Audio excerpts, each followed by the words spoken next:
Jesus Nazareno, sinasamba ka namin, pinipintuho ka namin. Aral mo ang aming buhay at kaligtasan, Nuestro Padre Jesus Nazareno. Iligtas mo kami sa kamatayan, ang krus mong pinamatayan ay sagisag ng aming kaligtasan. Nuestro Padre Jesus Nazareno, dinarangal ka namin. Nuestro Padre Jesus Nazareno, inulwalhati ka namin. Nuestro Padre Jesus Nazareno, inarangal ka namin. Nuestro Padre Jesus Nazareno, inulwalhati ka namin.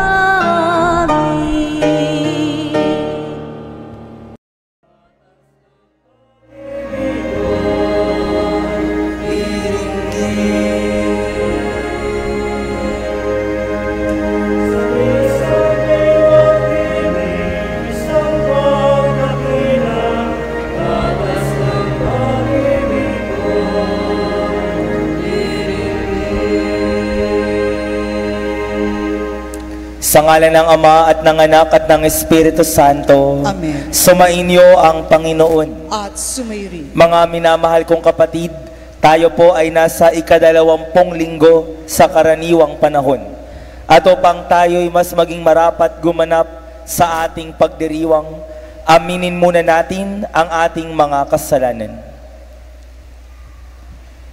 Tayo pong lahat inaamin ko sa makapangyarihang Diyos. At sa inyo mga kapatid, nalubha akong nagkasala sa isip, sa salita at sa gawa at sa aking pagkukulang. Kaya isinasamo ko sa mahal na Birheng Maria, sa lahat ng mga anghel at mga banal, at sa inyo mga kapatid na ako'y ipanalangin sa ating Panginoong Diyos. Kaawaan tayo ng makapangyarihang Diyos, patawarin tayo sa ating mga kasalanan, patnubayan tayo sa buhay na walang hanggan. Amen.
Papuri sa Diyos sa kaitaasan.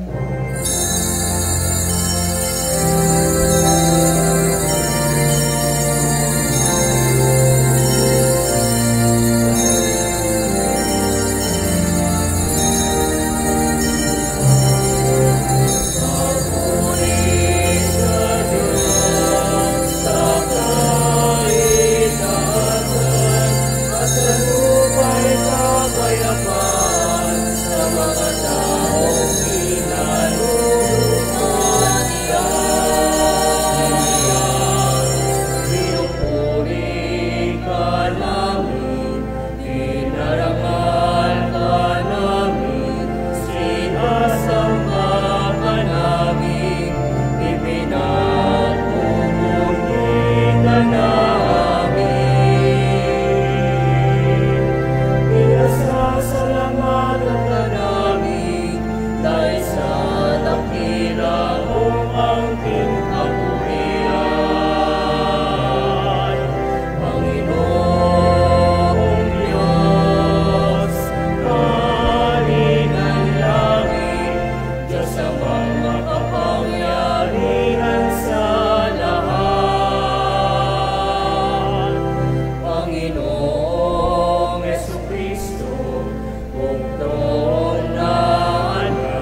Manalangin tayo. Ama naming makapangyarihan, lingid sa aming paningin ang mga inihanda mo para sa mga nagmamahal sa iyo. Padaluyin mo sa amin ang agos ng iyong pag-ibig upang sa pagmamahal namin sa iyo ng higit, makamtan namin ang iyong mga pangakong di malirip na hindi pa sumasagi sa isip namin o panaginip. Iniluluhog namin ito sa pamamagitan ni Jesucristo kasama ng Espiritu Santo, Tayo po ngayon ay nasa unang bahagi ng ating pagdiriwang, ang liturya ng salita ng Diyos. Sa unang pagbasa, isinasalaysay na dinakip si Jeremias at itinapon sa balon dahil sa kanyang pagpapahayag ng ipinagsasabi ng Panginoon sa kanyang bayan.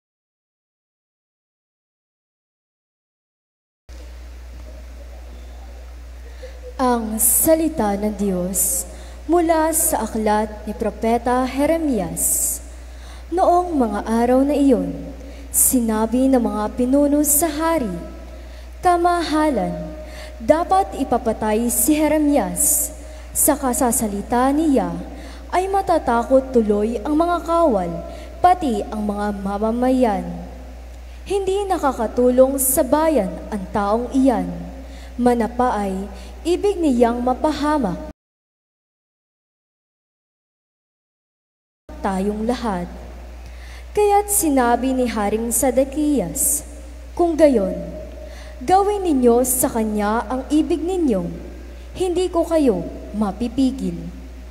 Dinakip nila si Jeremias at dinala sa may balon ni Prinsipe Malakias sa himpilan ng mga bantay. Matapos talian ng lubid, inuhugos nila si Jeremias sa balon. Hindi tubig, kundi burak ang laman ng balon, kaya lumubog siya sa putik. Pumunta roon si Ebed-Melech at sinabi sa hari, "Kamahalan, masama ang ginawa ng mga pinuno. Inihulog nila sa balon si Jeremias. Maaaring mamatay siya sa gutom, pagkat wala ng pagkain sa lungsod." Iniutos ng hari na magsama si Ebed-Melech ng 3 lalaki at pagtulong-tulungan nilang iahon sa balon si Jeremias at baka mamatay. Ang salita ng Diyos. Salamat sa Diyos. Tugon sa Salmo, "Ang pagtulong mo sa amin, Panginoon, ngayon ay gawin." Tayo pong lahat. Ang pagtulong mo sa amin, Panginoon, ngayon ay gawin. Ako ay naghintay sa aking Panginoon, at dininig niya ang aking pagtaghoy. Ang pagtulong mo sa amin, Panginoon, ngayon ay gawin. Sa balong malalim na lubhang maputik, iniahon niya at doon ay inalis. Ligtas na dinala sa malaking bato at naging panatag, taglay na buhay ko. Ang pagtulong mo sa amin, Panginoon, ngayon ay gawin. Tinuruan niya ako pagkatapos ng bagong awiting pampuri sa Diyos. Ang bawat makasaksi ay matatakot, at sa poong Diyos magtitiwalang lubos. Ang pagtulong mo sa amin, Panginoon, ngayon ay gawin. Mahina man ako at wala ng lakas, ngunit sa isip mo ay di mo kinakatkat. O aking tagatulong, tapagligtas, Panginoong Diyos, huwag ka nang magluwat. Ang pagtulong mo sa amin, Panginoon, ngayon ay gawin.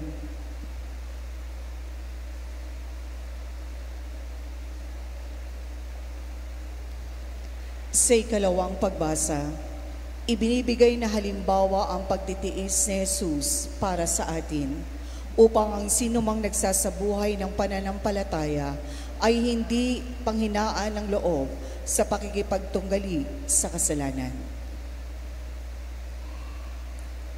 Ang salita ng Diyos mula sa sulat sa mga Hebreo. Mga kapatid, yamang naliligid tayo ng makapal na saksi. Iwaksin natin ang kasalanan at ang anumang balakid na pumipigil sa atin. At tayo ay buong tiyagang magpatuloy sa takbuhing nasa ating harapan. Ituon natin ang ating paningin kay Jesus na siyang pinagmulan ng ating pananampalataya at siya ring nagpapasakdal nito. Dahil sa kagalakang naghihintay sa Kaniya, hindi niya ikanahiya ang mamatay sa krus. At siya ngayon ay nakaluklok sa kanan ng trono ng Diyos. Isip-isipin ninyo kung gaano ang tiniis niyang paglaban ng mga makasalanan upang hindi kayo manlupaypay o panghinaan ng loob. Hindi pa humahantong sa pagdanak ng inyong dugo ang pakikitunggali ninyo sa kasalanan. Ang salita ng Diyos. Salamat sa Diyos. Sa mabuting balita, ipinahayag ni Jesus na siya ay naparito sa lupa upang magdala ng pagkakabahabahagi at hindi kapayapaan. Tumayo po ang lahat bilang pagbibigay galang sa mabuting balita ng Panginoon.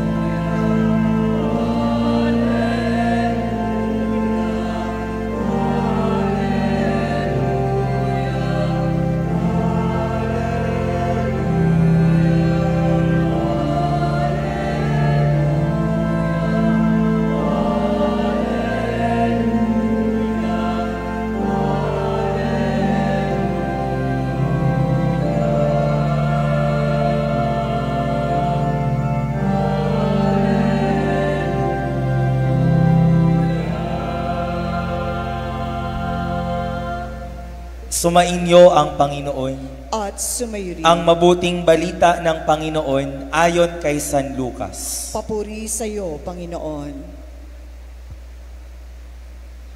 Noong panahong iyon, sinabi ni Jesus sa kanyang mga alagad, "Naparito ako upang magdala ng apoy sa lupa at sana'y magningas na ito. May isang binyag pa na dapat kong tanggapin at nababagabag ako hanggat hindi natutupad ito. Akala ba ninyo'y pumarito ako upang magdala ng kapayapaan sa lupa? Sinasabi ko sa inyo, hindi kapayapaan, kundi pagkakabahabahagi. Mula ngayon, ang 5 katao sa isang sambahayan ay mababahagi, 3 laban sa 2 at 2 laban sa 3. Maglalaban-laban ang ama at ang anak na lalaki, ang ina at ang anak na babae, at gayon din ang biyanang babae, at ang manugang na babae." Mga minamahal ko, ang mabuting balita ng ating Panginoon. Pinupuri ka namin, Panginoong Jesucristo. Magandang gabi po sa inyong lahat.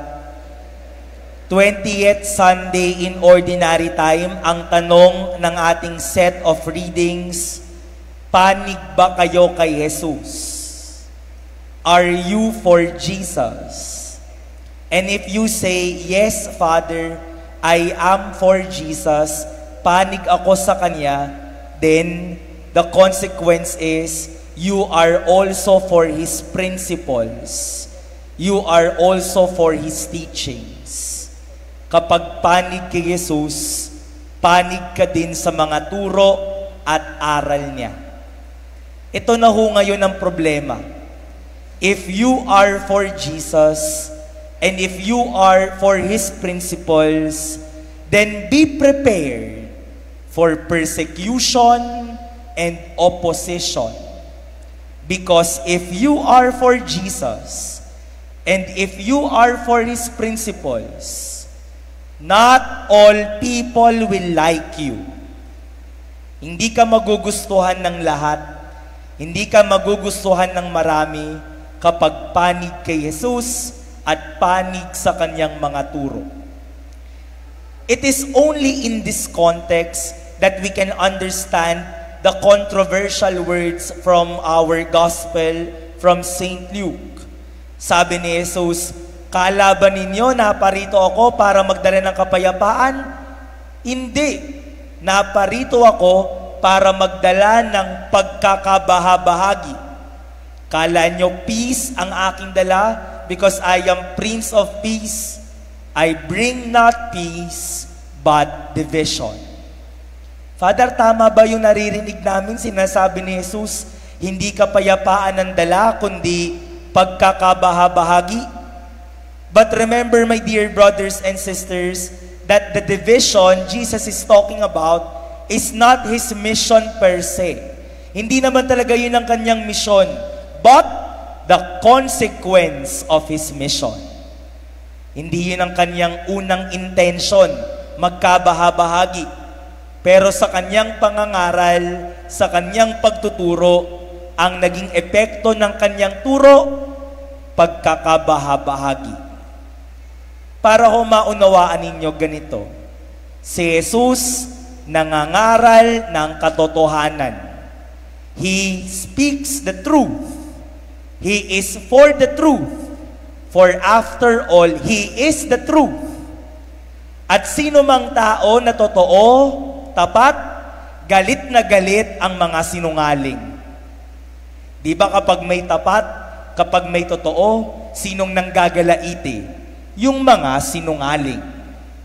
Meron akong nakausap na bata dati. Sabi niya, "Father, tingnan mo nga kung sino mali sa sitwasyon ko. Nag-aaral ako ng mabuti. Nilapitan ako ng mga kaklase ko at ang sabi ng kaklase ko, ba't nag-aaral ka pa? Mangopya na lang tayo. Titingin-tingin lang tayo sa sagot ng iba, papasa tayo." Sabi ko, ba't ako mangungopya? Mag-aaral ako ng mabuti at ng mainam. Alam mo, Father, sabi nung kaklase ko, killjoy mo naman, killjoy. Kung sino pa yung gagawa ng tama, kung sino pa yung tapat, siya ang killjoy. At yung mga mangungopya, mukhang normal na normal. Sabi ng isang nagtatrabaho, "Father, alam mo yung nangyari sa akin?" Sabi ng mga katrabaho ko, "Mag-undertime kami." Alam niyo yung undertime? Alam niyo yun. Mag-undertime kami. Sabi ko naman sa kanya, "Bakit mag-undertime? Sinuswelduhan tayo ng buo." Alam mo, Father, sabi sa akin ng mga katrabaho ko, "Wala ka talagang pakisama. Ako na nga gagawa ng tama. Ako na nga yung tapat. Ako pa ang walang pakisama."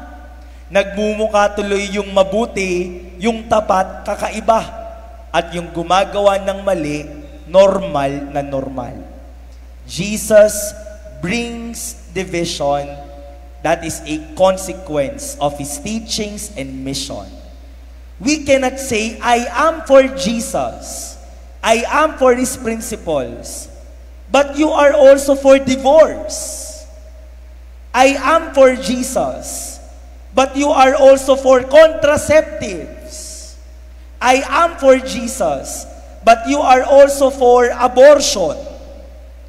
Parang hindi ata tugma sa kanyang mga turo. Kaya nga ang kanyang paanyaya sa mga mananatili sa akin at sa mga papanig sa akin, "Not all people will like you." Kasi manindigan ka kay Jesus, manindigan ka sa mga turo niya, ikaw pa ang pagtatawanan. Ikaw pa ang hahamak-hamakin. Ikaw pa ang kukutsain. Ikaw pa ang sisiraan. Ikaw pa ang sasabihan ng kung ano-ano. Ikaw pa ang sasaktan. And that is the experience of Jeremiah in our first reading. In our first reading, we have heard, nangangaral si Jeremiah ng salita ng Diyos. Nagustuhan ba siya ng mga tao? Hindi. Sa katunayan, sabi ng mga nakikinig sa kanya, ayaw natin lang pinakikinggan natin sa taong yan. Kaya ang gawin natin, itulak natin saan? Sa balon. At yung balon, punong-puno ng burak para yung propetang yan ay malunod sa putik. You see, if you speak the truth, if you are for Jesus, people will push you. Ayaw nila sa'yo. Gagawan ka nila ng masama. Gusto nila mawala ka. And that is also the experience of Jesus Himself, as we have heard in our second reading from the letter to the Hebrews. Sabi ng author ng letter to the Hebrews, si Jesus ipinako sa krus. The cross is the ultimate rejection of man to God. Kapag tinitingnan ninyo ang krus, nakapako si Jesus, that means we don't like you. We don't want you. Mawala ka na. Mamatay ka na. The cross is the ultimate rejection of man to Jesus. I don't want you here. We don't want you here. Ano ba ginawa ni Jesus? Nangaral ng mabuti. He preached repentance. He preached conversion. Nakisama sa mga makasalanan. Masama ba yun? Pero minasama ng mga may ayaw sa Kanya. Because the truth is, and the principle still stands, if you stand for Jesus, if you stand for the truth, not all people will like you. My dear brothers and sisters, pansinin ho ninyo yan sa ating pang-araw-araw na buhay. Kapag tayo'y nagsusumikap magpakabait, nagsusumikap magpakabuti, nagsasabi ng totoo, nang gagalaiti sa atin yung mga gumagawa ng masama. Nang gagalaiti sa atin yung mga may tinatagong masama. Ayaw na ayaw sa atin ng mga may ginagawang kabuluktutan. Stand for Jesus and you will be pushed. Stand for His principles and you will suffer. Stand for Jesus and you will hear a lot of criticisms. Stand for Jesus and you will be crucified. Kaya nga madaming mga Katoliko, baka kasama ka doon, takot na takot manindigan para kay Jesus. Nagsisimba, walang problema. Nagpuprosesyon, walang problema. Pero kapag tinanong na, ano bang stand mo sa abortion? Bahala na sila dyan. Kapag tinanong anong stand mo sa gantong issue, basta kung saan yung marami. Anong stand mo sa gantong kapalagayan, divorce, halimbawa, pwede na yan. Nagsisimba, oo. Nagdarasal, oo. Pero naninindigan para kay Jesus, baka hindi. And so, the challenge today, my dear brothers and sisters, kasi gusto natin okay tayo sa lahat eh. Yung goods tayo sa lahat. Kaya kung ano yung opinion nung narinig ko dito, dun din ako. Para goods tayo. Kung ano naman yung opinion ng grupong to, dun din ako. Magsusubscribe din ako dun. Para wala akong problema. Lahat okay. Wala akong kagalit. Wala akong kaaway. Pero hindi ata yan ang tapat na Kristiyano Katoliko. If you stand for Jesus, people will really oppose you. People will really persecute you. Because if you try to please everybody, you please nobody. If you try to please everybody, you please nobody. My dear brothers and sisters, stand for Jesus. Stand for His principles. Even if I will be pushed, even if I will suffer, even if I will be crucified. The philosopher Plato once said, "No one is more hated in this world than the one who speaks the truth." By the way, the truth has a name. The truth has a face. Jesus said, "I am the truth." And so we can say, nobody is more hated in this world than the one who stands for Jesus. Uulitin ko yung tanong sa simula ng sermon, sagutin ninyo sa inyong isip at puso. amidst persecution, even in the danger of opposition, are you for Jesus? Are you for His principles?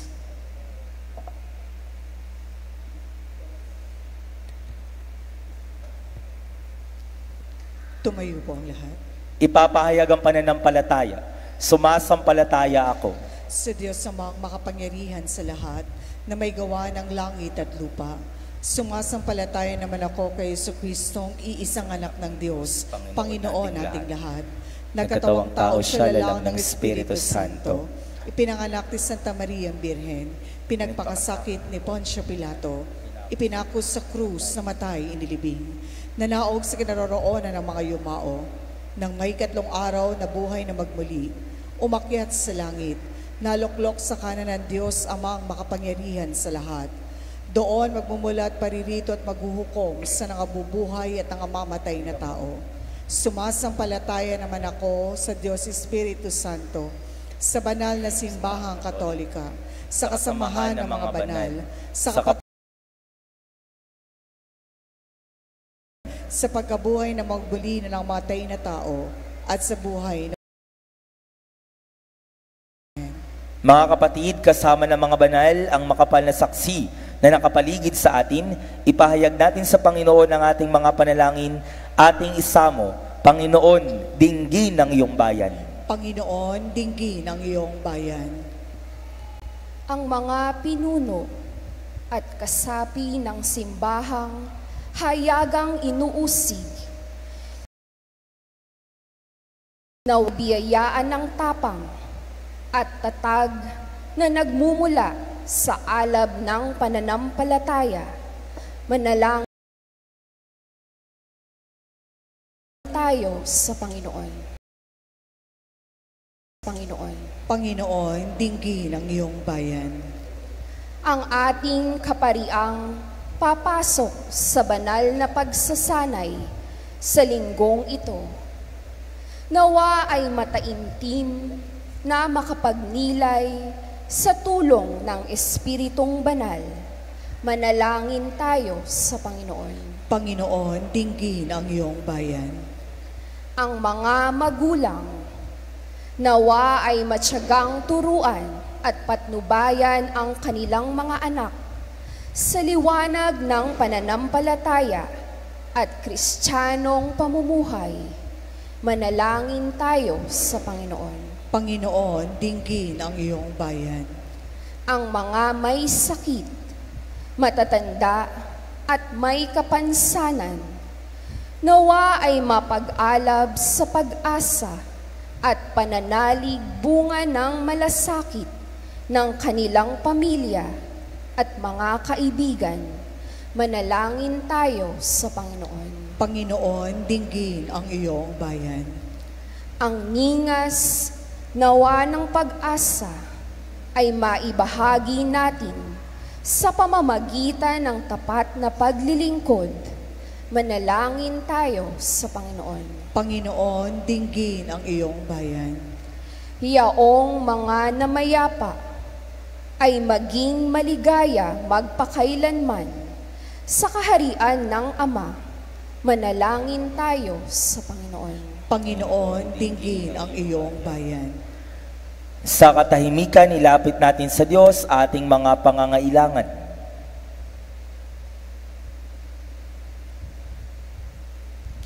Ama naming makapangyarihan, dinggin ang aming panalangin, mag-alab sa amin ang apoy ng paninindigan, dala ng iyong anak na si Kristo na aming Panginoon ngayon, at magpasawalang hanggan. Amen. Tayo po ngayon ay nasa ikalawang bahagi ng ating pagdiriwang, ang liturya ng Eucharistia.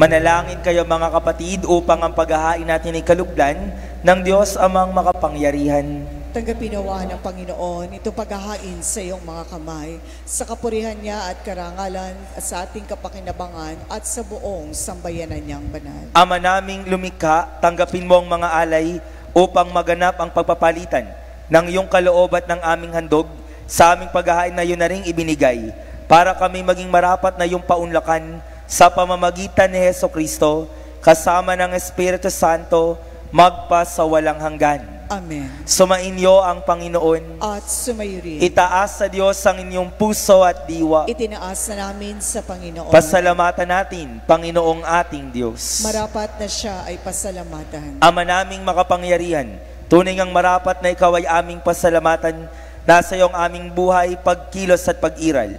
Sa pamumuhay namin araw-araw, tinatamasa namin ang iyong pagmamahal. Sa pag-ibig mong ipinunla sa sangkatauhan, ang Espiritu Santo ay unang aning bigay ng anak mong naglagak sa amin ng katiyakan na nakalaang mabuhay kami sa piling mo kailanman. Kaya kaisa ng mga anghel na nagsisiawit ng papuri sa iyo nang walang humpay sa kalangitan, kami nagbubunyi sa iyong kadakilaan.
Lumuhod po ang lahat. Ama naming banal, ikaw ang bukal ng tanang kabanalan, kaya't sa pamamagitan ng iyong Espiritu, gawin mong banal ang mga kaloob na ito upang para sa aming maging katawan at dugo ng aming Panginoong Hesukristo.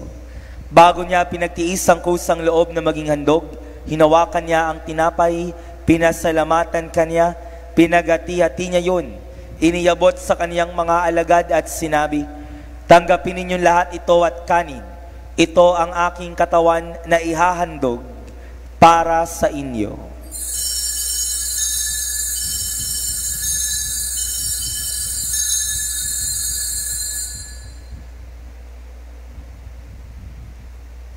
Gayon din naman noong matapos ang hapunan, hinawakan niya ang kalis, muli kanyang pinasalamatan, iniyabot niya ang kalis sa kanyang mga alagad at sinabi, "Tanggapin ninyo lahat ito at inumin. Ito ang kalis ng aking dugo, ng bago at walang hanggang tipan. Ang aking dugo na ibubuhos para sa inyo at para sa lahat, sa kapagpapatawad ng mga kasalanan. Gawin ninyo ito sa pag-alaala sa akin."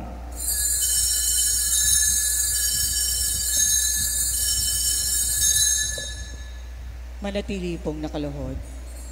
Ipagbunyi natin ang misteryo ng pananampalataya.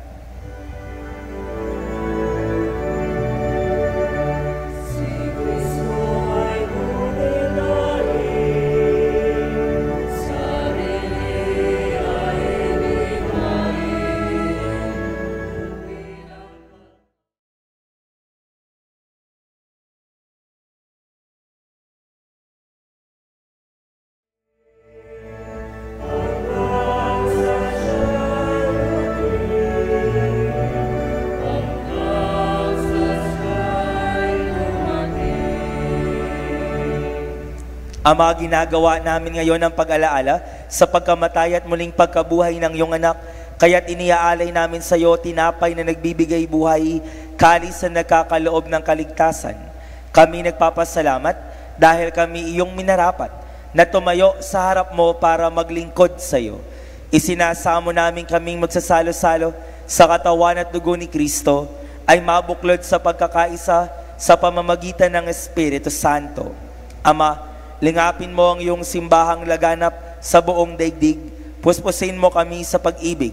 Kay Sunny Leon na aming Papa, Dennis na aming Obispo, at ng Tanang Kaparian. Alalahanin mo rin mga kapatid naming nahimlay nang may pag-asang sila'y muling mabubuhay, gayon din ang lahat ng mga pumanaw. Kaawaan mo sila't patuloyin sa iyong kaliwanagan. Kaawaan mo't pagindapating kaming lahat na makasalo sa iyong buhay na walang wakas. Kaisa ng mahal na Birheng Maria na ina ng Diyos, ni San Jose, kaniyang kabiyak ng puso, kaisa ng mga apostol, ni San Roque, at ng lahat ng mga banal na namuhay dito sa daigdig ng kalugod-lugod sa iyo, maipagdiwang nawa namin ang pagpupuri sa ikararangal mo sa pamamagitan ng iyong anak na aming Panginoong Hesukristo. Sa pamamagitan ni Kristo, kasama niya at sa Kanya, ang lahat ng parangal at papuri ay sa iyo, Diyos Amang makapangyarihan, kasama ng Espiritu Santo, magpa sa walang hanggan.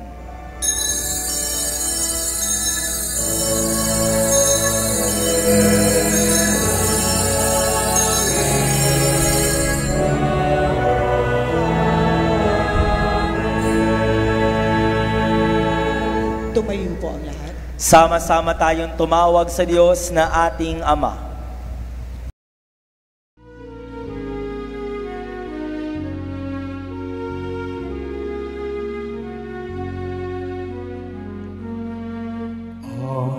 Namin sumasalangit ka, sambahin ang ngalan mo.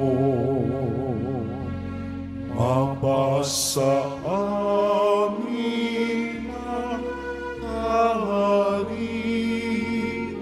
mo, sundin ang loob mo.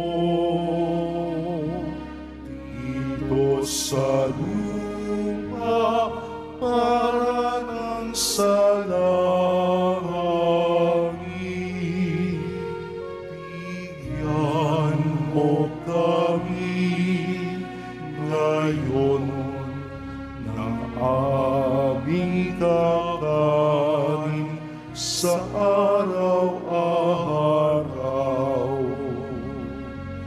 at patawarin mo ang aming mga sala para ng pagpapatawad namin sa nagkakasala sa amin, at huwag mo kami pahintulot sa tukso, at iadya mo kami sa lahat ng masama.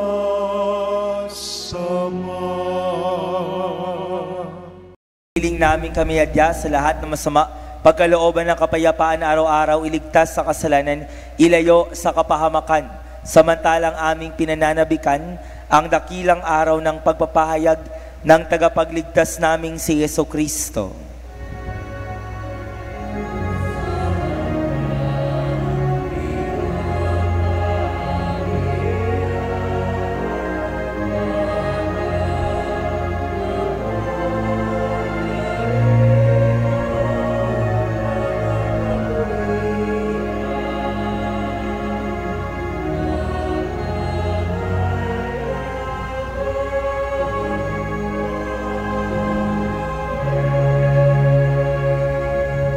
Panginoong Jesucristo, sinabi mo sa iyong mga apostol, kapayapaan ang iniiwan ko sa inyo, ang aking kapayapaan ang binibigay ko sa inyo.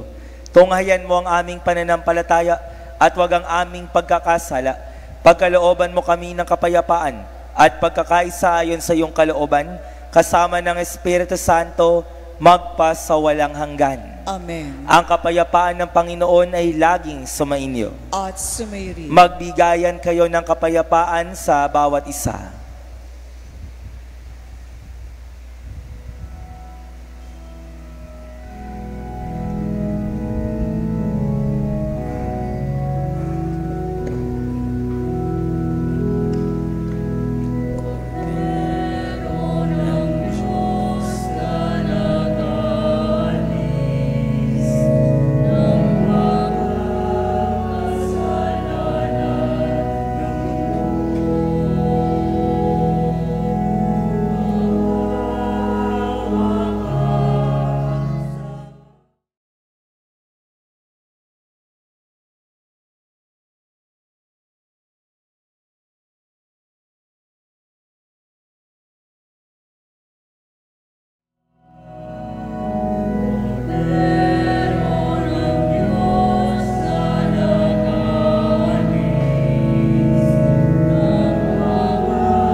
Lumuhod po ang lahat.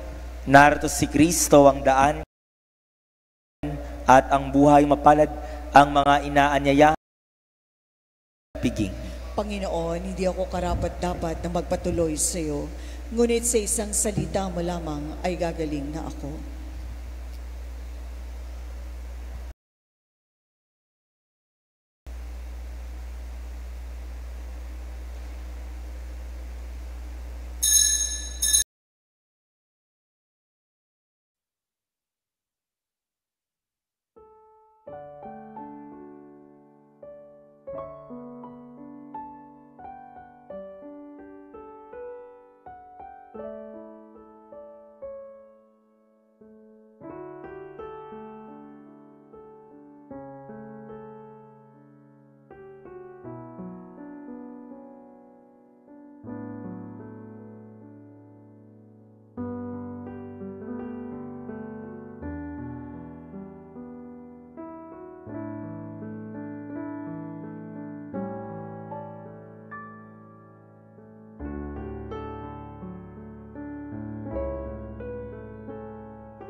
Panalangin sa karangalan ng Nuestro Padre Jesus Nazareno. O Jesus Nazareno, katamis-tamisan naming manunubos, sa harap mo ngayon naririto kami't nangangayupapa at nagsisisi ng taos-puso sa aming pagiging walang turing sa iyo at paglimot sa di mabilang na mga biyaya mo. Lalong-lalo na yaong mahalagang biyaya ng pagtutubos. Dinaramdam namin at pinagsisisihang labis, Panginoon ko, ang pagkakasala namin sa iyo. Ikinalulungkot namin ang pagiging dahilan ng pagpapasan mo ng krus na iyan sa gitna ng mga hirap at kapaitan, hanggang sa inihandog mo ang iyong buhay sa bundok ng Kalbaryo, sa pagkaibig mo lamang na matubos kami at ang sangkatauhan mula sa sala. Pakabanalin mo, O Panginoon, ang aming pagnanais at ipagtanggap mo sa amin ang iyong biyaya. Maging tagapamagitan nawa ang iyong ina, ang kalinis-linisang Birheng Maria.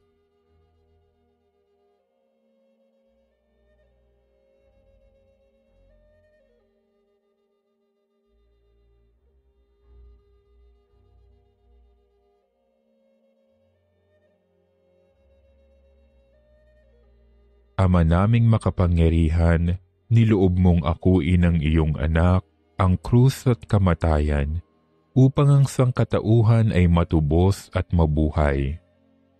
Ang pag-ako namin sa krus at kamatayan dito sa lupa, ayon sa diwa ng pagsunod sa iyong loob, na ginanap ng iyong anak, ay magpagindapat nawa naming kamtin ang lubos na katubusan at pagkabuhay sa iyong piling, sa pamamagitan ni Hesukristo, kasama ng Espiritu Santo, magpasawalang hanggan.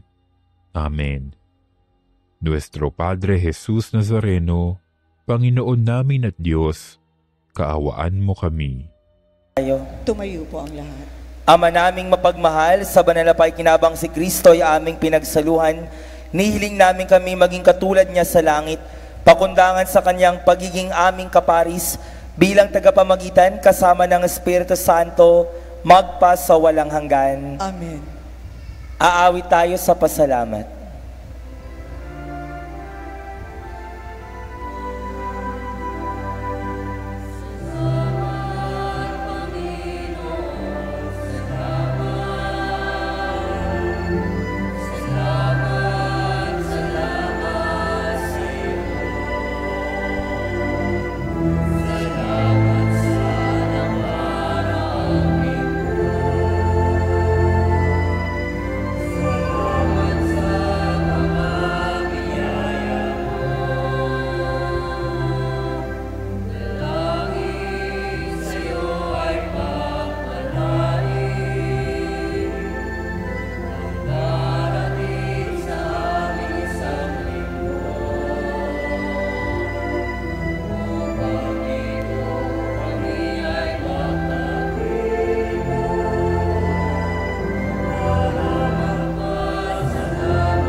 Sumainyo ang Panginoon. At sumayo rin. Pagpalain kayo't ingatan ng makapangyarihang Diyos, Ama at ng Anak at ng Espiritu Santo. Amen. Tapos na ang misa, humayo kayong taglay ang kapayapaan at pag-ibig ng ating Panginoon. Salamat sa Diyos. Papurihan natin ang Panginoon.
Nuestro Padre Jesus Nazareno, sinasamba ka namin, pinipintuho ka namin, aral mo ang aming buhay at kaligtasan.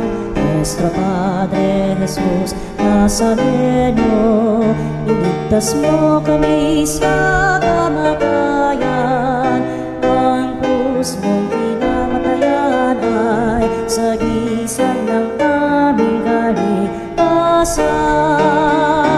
Nuestro Padre Jesus Nazareno, dinarangal ka namin. Nuestro Padre Jesus Nazareno, inulwalhati ka namin. Nuestro Padre Jesus Nazareno, inarangal ka namin. Nuestro Padre Jesus Nazareno, ka na